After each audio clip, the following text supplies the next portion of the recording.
ആകാശവാണി. നമസ്കാരം. പ്രത്യേക വാർത്താ ബുള്ളറ്റിൻ വായിക്കുന്നത് അനിൽകുമാർ. വയനാട് ഉരുൾപൊട്ടൽ ദുരന്തത്തിൽ അകപ്പെട്ട 400-ൽ കൂടുതൽ പേരെ രക്ഷാദൌത്യസേന രക്ഷപ്പെടുത്തി. ഇതുവരെ 120 മൃതദേഹങ്ങൾ കണ്ടെത്തി. മരണസംഖ്യ ഇനിയും ഉയരുമെന്നാണ് കരുതുന്നത്. മുണ്ടക്കൈ പ്രദേശത്ത് രക്ഷാപ്രവർത്തനം ആരംഭിക്കാൻ കഴിഞ്ഞതോടെയാണ് കൂടുതൽ മൃതദേഹങ്ങൾ കണ്ടെടുക്കാനായത്.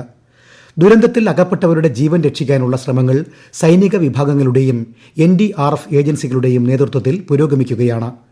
സംസ്ഥാന മന്ത്രിമാരായ K Rajan, PA Muhammad Riyas, OR Kelu, AK Saseendran, Ramachandran Kadannappally എന്നിവർ സംഭവസ്ഥലത്ത് തങ്ങി രക്ഷാപ്രവർത്തനത്തിന് നേതൃത്വം നൽകുന്നുണ്ട്.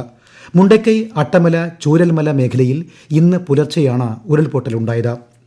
കേരളം കണ്ട ഏറ്റവും വലിയ ദുരന്തങ്ങളിൽ ഒന്നാണ് വയനാടുണ്ടായതെന്ന് മുഖ്യമന്ത്രി പിണറായി വിജയൻ.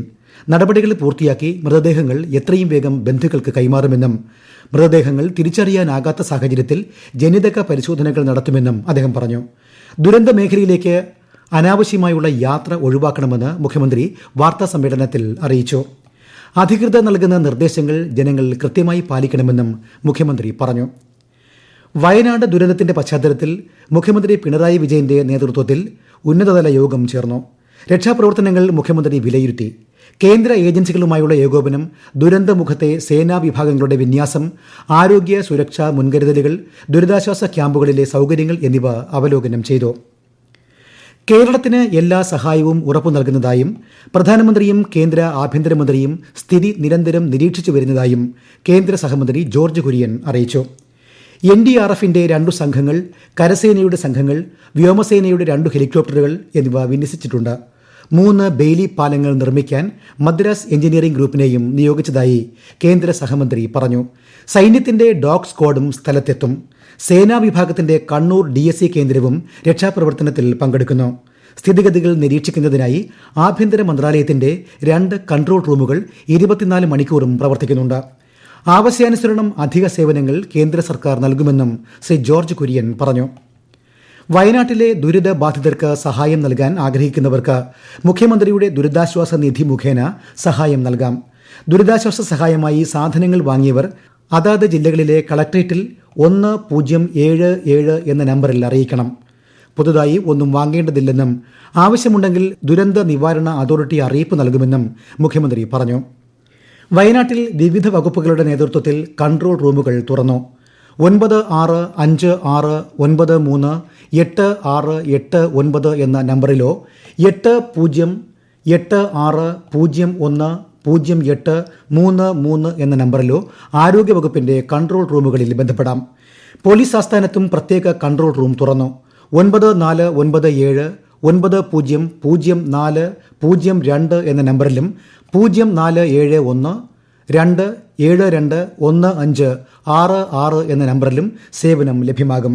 1077 എന്ന ടോൾ ഫ്രീ നമ്പറിൽ വയനാട് ജില്ലാ ഭരണകൂടവും കൺട്രോൾ റൂം സജ്ജീകരിച്ചിട്ടുണ്ട്. ചൂരൽമല ദുരന്തത്തിന്റെ പശ്ചാത്തലത്തിൽ വയനാട് ജില്ലയിൽ 45 ദുരിതാശ്വാസ ക്യാമ്പുകൾ തുറന്നു. 3000-ലേറെ ആളുകളെ മാറ്റി താമസിപ്പിച്ചിട്ടുണ്ട്. ക്യാമ്പുകളിലും ദുരിത മേഖലകളിലും ഭക്ഷണവും മറ്റ് അവശ്യവസ്തുക്കളും എത്തിക്കുന്നതിനായി പൊതുവിതരണ വകുപ്പിന്റെയും സപ്ലൈകോയുടെയും നേതൃത്വത്തിൽ പ്രവർത്തനം നടക്കുന്നുണ്ട്. റേഷൻ കടകളിലും സപ്ലൈകോ വിൽപ്പനശാലകളിലും ഭക്ഷ്യധാന്യങ്ങളുടെയും അവശ്യവസ്തുക്കളുടെയും ലഭ്യത ഉറപ്പാക്കി. ദുരന്ത മേഖലയിലേക്ക് ജലവിഭവ വകുപ്പ് 20,000 ലിറ്റർ കുടിവെള്ളം എത്തിക്കും. ലോക്സഭാ പ്രതിപക്ഷ നേതാവ് രാഹുൽ ഗാന്ധി നാളെ വയനാട് മുണ്ടക്കൈ ഉരുൾപൊട്ടലുമായി ബന്ധപ്പെട്ട് ദുരിതാശ്വാസ ക്യാമ്പുകളിൽ കഴിയുന്നവരെ സന്ദർശിക്കും. രാവിലെ 9:15 സ്പെഷ്യൽ ഫ്ലൈറ്റിൽ മൈസൂരിലെത്തുന്ന രാഹുൽ ഗാന്ധി അവിടെ നിന്നും റോഡ് മാർഗം മേപ്പാടിയിലെത്തും. തുടർന്ന് ദുരിതാശ്വാസ ക്യാമ്പുകളായി പ്രവർത്തിക്കുന്ന Meppadi government higher secondary school, Meppadi saint Joseph UP school, Moopen's medical college എന്നിവിടങ്ങളിൽ സന്ദർശിക്കും. ചൂരൽമലയിലുണ്ടായ ദുരന്തത്തിന്റെ പശ്ചാത്തലത്തിൽ സംസ്ഥാനത്ത് ഇന്നും നാളെയും സർക്കാർ ഔദ്യോഗിക ദുഃഖാചരണം പ്രഖ്യാപിച്ചു. ദുഃഖാചരണ കാലയളവിൽ സംസ്ഥാനമൊട്ടാകെ ദേശീയ പതാക പകുതി താഴ്ത്തിക്കെട്ടും. സർക്കാർ നിശ്ചയിച്ചിട്ടുള്ള പൊതു ചടങ്ങുകളും ആഘോഷ പരിപാടികളും മാറ്റിവെക്കും. വയനാട് ഉരുൾപൊട്ടലിന്റെ പശ്ചാത്തലത്തിൽ തുടർ നടപടികൾ സ്വീകരിക്കുന്നതിന് ആരോഗ്യമന്ത്രി വീണ ജോർജിന്റെ നേതൃത്വത്തിൽ സംസ്ഥാന ദുരിത പ്രതികരണ സംഘം യോഗം ചേർന്നു. ജില്ലകളുടെ പൊതു സാഹചര്യവും ദുരിതാശ്വാസ ക്യാമ്പുകളുടെ പ്രവർത്തനങ്ങളും ചർച്ച ചെയ്തു. പ്രത്യേക വാർത്താ ബുള്ളറ്റിൻ കഴിഞ്ഞു. അടുത്ത വാർത്താ പ്രക്ഷേപണം നാളെ രാവിലെ 6:45.